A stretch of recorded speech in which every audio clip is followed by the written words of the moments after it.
Good morning student. Online class में बच्चों आप सभी का स्वागत है।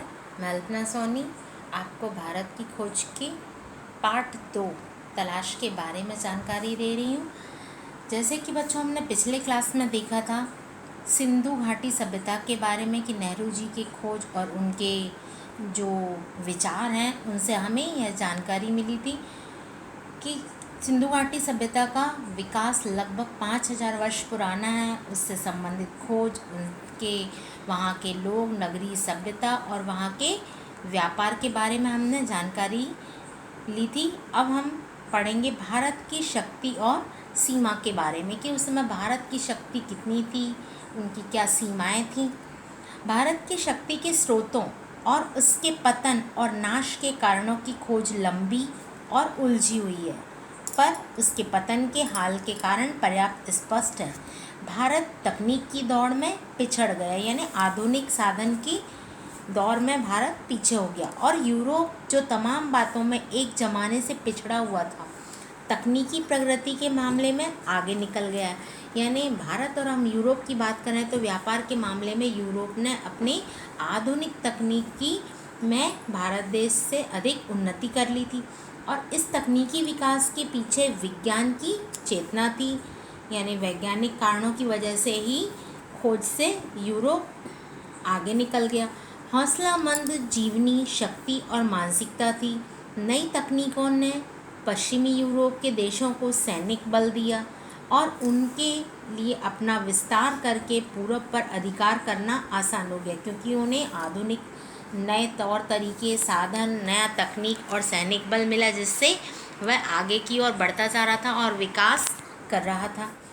ऐसा क्यों हुआ, इस गुत्थी को सुलझाना ज़्यादा मुश्किल है, क्योंकि पुराने समय में तो भारत में मानसिक सजगता और तकनीकी कौशल की कमी थी, क्योंकि भारत तकनीकी कौशल में पिछड़ चुका था। किंतु बाद की सदियों में उत्तरोत्तर गिरावट का आभास होने लगता है। जीवन की लालसा और उद्यम में कमी आ जाती है। क्षीण होती रचनात्मक प्रवृत्ति की जगह अनुकरण की प्रवृत्ति ले लेती है। रचनात्मक यानी कि कोई नया निर्माण करना, नई खोज, उसकी जगह अनुकरण यानी कि किसी चीज़ का पहले से जो रचना बनी हुई है उसका अभ्यास करना। तो यानी अपने से कोई रचनात्मक प्रवृत्ति भारत में नहीं हो रही थी। इस वजह से भी वह कामयाबी के दौर में पिछड़ रहा था। जहाँ कामयाबी के साथ विद्रोही विचार पद्धति ने प्रकृति और ब्रह्मांड के रहस्यों को भेदने का प्रयास किया, वहाँ शब्दाडंबर से लैस भाष्यकार उसकी जगह लेता दिखाई देने लगता है। भव्य कला और मूर्ति निर्माण का स्थान जटिल पच्चीकारी यानी कि नक्काशी वाली सावधानी से की गई नक्काशी होने लगी। प्रभावी किंतु सरल, सजीव और समृद्ध भाषा की जगह अत्यंत अलंकृत और जटिल साहित्य शैली ने ले ली। साहसिक कार्यों की लालसा और छलकती हुई जिंदगी, जिसके कारण सुदूर देशों में भारतीय संस्कृति का प्रसार संभव हो सका, क्षीण हो चली और उसके स्थान पर महासागरों को पार करने पर रोक लगाने वाली संकीर्ण रूढ़िवादिता ने जन्म ले लिया। रूढ़िवादिता जो अंधविश्वास को प्रमुखता देते हैं। जांच पड़ताल की विवेकपूर्ण चेतना लुप्त हो गई और अतीत की अंधी मूर्ति पूजा ने उसकी जगह ले ली। यानी लोगों ने मूर्ति पूजा में विश्वास करना प्रारंभ कर दिया। अतीत के विकट भार ने उसे कुचल कर रख दिया और वह एक तरह की मूर्छा से ग्रस्त हो गई। यानी लोग इसी वजह से और भी पिछड़ने लगे।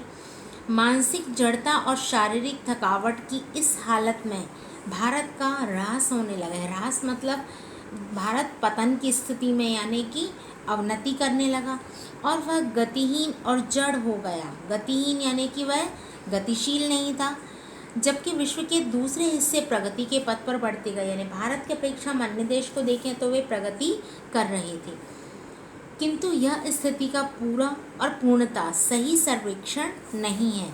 यदि केवल जड़ता और गतिहीनता का एक रस और लंबा दौर रहा होता तो उसका नाता अतीत से पूरी तरह टूट जाता। भारत कुछ हद तक अपने प्रयास कर रहा था, लेकिन उतनी उन्नति उस समय उस दौर में भारत नहीं कर पाया था। एक युग का अंत और उसके ध्वंसावशेषों पर किसी नई चीज़ का निर्माण होता है। ये चीज़ हम जानते हैं कि किसी चीज़ का जब विनाश होता है या नष्ट होती है तो उसके पश्चात कोई नई चीज़ का निर्माण होता है या कोई नई चीज़ सामने आती है। वैसे ही और भारत में भी निरंतरता बनी रही। इसके अलावा समय समय पर पुनर्जागरण के दौर आते रहे। पुनर्जागरण यानी कोई नई चेतना, कुछ नए विचार इस तरह से सामने आते रहे। नए को समझने और उसे अनुकूल बनाकर कम से कम पुराने के उस अंश के साथ जिसको रक्षा करने लायक समझा गया उसका सामंजस्य करने के प्रयास साफ दिखाई पड़ते हैं। अक्सर पुराने का केवल बाहरी ढांचा प्रतीक के रूप में बचा रहा और उसकी अंतर्वस्तु बदल गई। यानी धीरे धीरे ऐसे विचार आते गए, लोगों ने अपने प्रयास के द्वारा अपनी स्थितियों को सुधारने लगे और वह पुरानी मानसिकता से उबरने लगे थे। ऐसी लालसा जो लोगों को उस लक्ष्य की ओर खींचती है जो पूरी तरह सिद्ध नहीं किया जा सका हो, और साथ ही प्राचीन और नवीन के बीच में सामंजस्य स्थापित करने की इच्छा बराबर बनी रही। यानी प्राचीन यानी पुराने और नए विचारों के बीच में सामंजस्य यानी तालमेल बैठाया जाने लगा कि जिससे हमारी भारत की विकास की स्थिति सुधर सके। इसी लालसा ने उन्हें गति दी और उन्हें पुराने को बनाए रखने के साथ साथ नए विचारों को आत्मसात करने की सामर्थ्य दी। यानी नए विचारों को भी उन्होंने ग्रहण किया और उसके साथ तालमेल बनाया। अब हम देख रहे हैं भारत की तलाश यानी खोज। पुस्तकों, प्राचीन स्मारकों और विगत सांस्कृतिक उपलब्धियों ने मुझ में एक हद तक भारत की समझ तो पैदा की, लेकिन मुझे उसमें संतोष नहीं हुआ। ना ही मुझे वह उत्तर मिला जिसकी मैं तलाश कर रहा था। यह विचार जो थे वो नेहरू जी के मन में आ रहे थे और जो उनकी सोच थी वो हमें यहाँ नज़र आ रही है कि वर्तमान मेरे लिए और मुझ जैसे बहुत से और लोगों के लिए मध्ययुगीनता, भयंकर गरीबी एवं दुर्गति और मध्य वर्ग की कुछ सतही आधुनिकता का विचित्र मिश्रण है। मैं अपने वर्ग और अपने किस्म के लोगों का प्रशंसक नहीं था, फिर भी भारतीय संघर्ष में नेतृत्व के लिए मैं निश्चित रूप से मध्य वर्ग की ओर देखता था। यानी उन्होंने मध्यम वर्गीय लोगों को लेकर चले, उनके विचारों को समझा और उनके विचारों को समझकर आगे बढ़े। यह मध्य वर्ग स्वयं को बंदी और सीमाओं में जकड़ा हुआ महसूस करता था और खुद तरक्की और विकास करना चाहता था।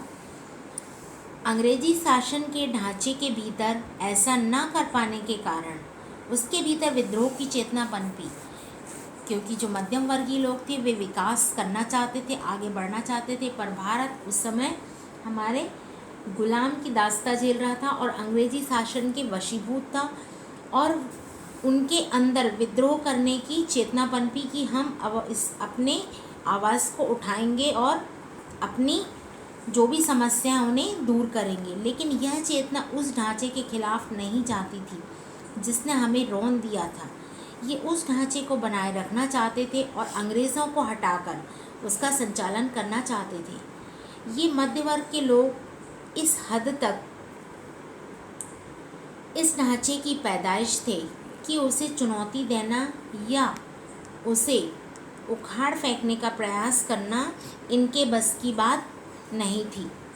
नई ताकतों ने सिर उठाया और वे हमें ग्रामीण जनता की ओर ले गई।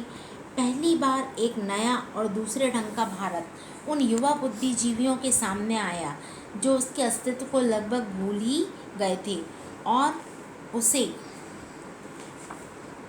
बहुत कम अहमियत देते थे। जैसे कि नेहरू जी बता रहे हैं कि मध्यम वर्गीय जो व्यक्ति थे वे भारत की स्थिति को और अपने समाज की स्थिति को सुधारने के लिए निरंतर प्रयास कर रहे थे। इसके लिए वे अंग्रेज़ों को हटाना चाहते थे और वे अपना स्वतंत्र शासन स्थापित करना चाहते थे।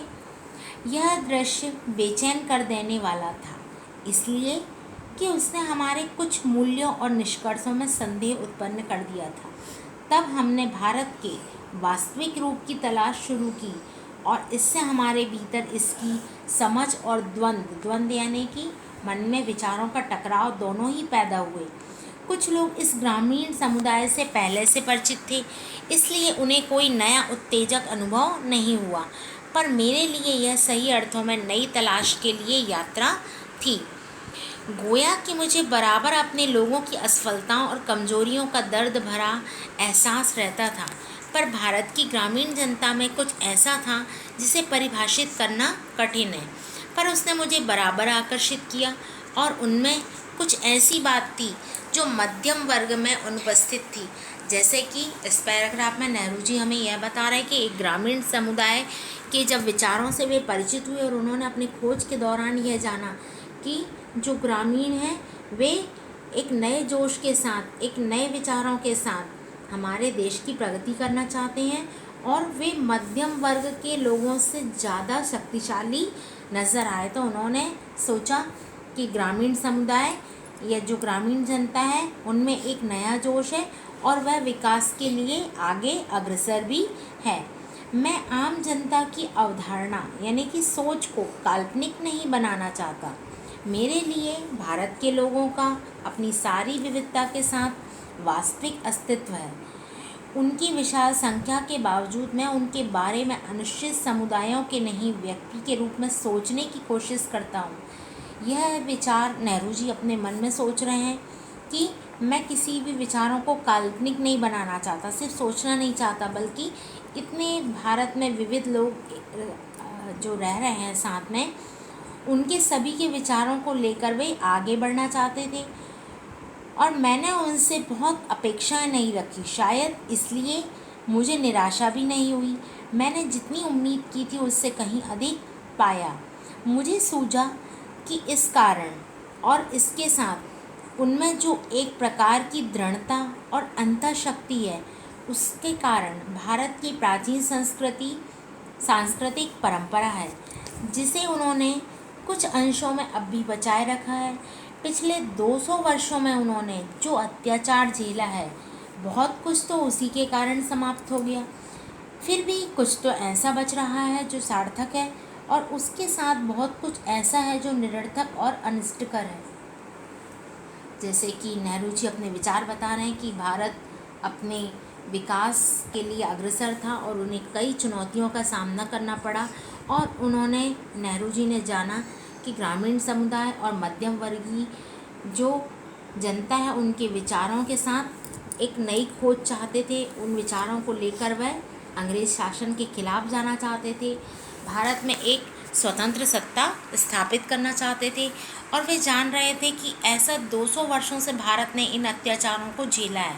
ऐसा कुछ तो है कि जो इस देश में जो खोज रहे थे कि कुछ तो सार्थक यानी कि कुछ तो सही है और कुछ निरर्थक और अनिष्टकर है जो कि भारत के लिए बुरा साबित हो सकता है।